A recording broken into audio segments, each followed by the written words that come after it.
अच्छा, अभी आपकी बहुत सारी वीडियोस मैंने देखी about autistic kids. You say vaccination, आपने बहुत सारी वीडियोस में ये कहा कि vaccine is also playing a major part. Vaccine has played the major role, is playing the major role. अगर इस पॉडकास्ट को ऑटिस्टिक बच्चों के पेरेंट्स सुन रहे हैं तो उनको पता है, उनसे पूछिए आप कभी कि पहली बार कब पता चला, कब बच्चा वो एक हिस्ट्री उनकी यही रहती है कि बच्चा के ने सारे माइलस्टोन पूरे करने लगा, 11 महीने की उम्र में वो खड़ा होकर चलने लगा, तो 2-4 वर्ड मीनिंगफुल बोलने लगा और आई टू आई कांटेक्ट बनाने लगा। ये सारा कुछ वो बताते हैं। लेकिन जब वैक्सीन लगा, खासतौर MMR वैक्सीन लगा, उसके बाद उसकी हेल्थ, उसके जो आई कांटेक्ट खत्म हो गए, साइलेंट हो गया, वो रिस्पॉन्ड नहीं करता है, अजीबोगरीब बिहेव करता है, खाने पीने का रूटीन उसका खत्म हो गया, तो तब हम डॉक्टर पर ले गए, तब हमें डायग्नोस हुआ। So this is repeatedly the history. आप किसी भी रैंडम पेरेंट से पूछेंगे ऑफ दीज किड्स तो उनका जवाब लगभग ऐसे ही आएगा, या फिर आएगा कि हम बच्चे को अचानक बुखार आया था, फिर पैरासिटामोल दिया, बुखार तो उतर गया लेकिन बिहेवियर चेंज हो गया। तो कई बार एंटीबायोटिक मेडिसिन, कई बार एंटीबायोटिक एंड मोस्टली वैक्सीन। तो ये तीनों ये कटघरे में है इसके।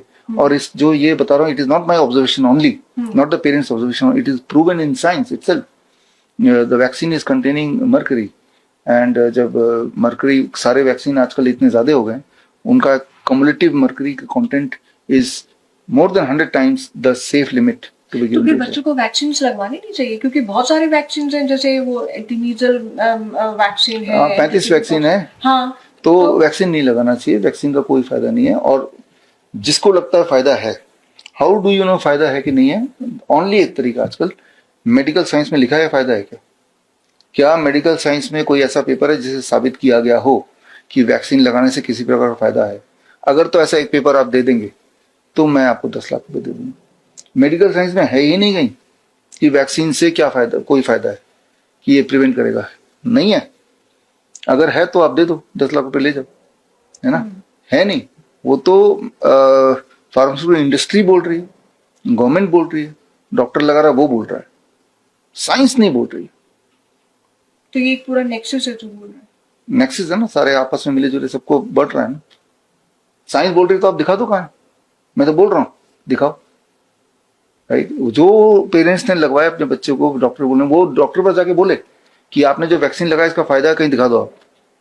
ये तो उनका हक बनता है ना, क्योंकि डैमेज तो उनके बच्चों को हुआ है, बोलेगा नहीं कोई, राइट? तो ये मानसिकता पेरेंट्स की है, ये मानसिकता आम लोगों की है, तभी ये चल रहा है ना। एटलीस्ट आप उनसे सवाल पूछो, नहीं मुझसे ही सवाल पूछो, आप रिसर्च करो। डर बिठा दिया गया ना कि ये एंटी वैक्सीन अगर हम नहीं लगवाएंगे तो it is not safe for a baby. जब इंसान डर जाता है तो उसको लूटना अच्छा आसान हो जाता है ना? डर बिठा दो बस, झूठा सच्चा। जैसे छोटे ना डर नहीं तो एक छोटे बच्चे को डर बिठा देते हैं, भूत है बाहर, भूत आ जाएगा, दूध पी लो, बच्चा पीता है ना। तो डर ही होता है वो, उसका वो तो एक एब्स्ट्रैक्ट चीज है ना। अगर कोई प्रूफ दिखाए, वो बच्चा बोले मुझे प्रूफ दिखाओ भूत, तो उसी दिन डर चला जाएगा। जैसे ही वो बोलेगा पेरेंट मुझे प्रूफ दिखाओ, डर वहीं चला जाएगा, लेकिन ये पूछेगा नहीं ना वो डर, क्योंकि ये माइंडसेट है। बड़ी से बड़ी बीमारी का आसान से आसान इलाज घर बैठे ही हो सकता है। अधिक जानकारी के लिए कांटेक्ट करें nearest doctor BRC clinic @home।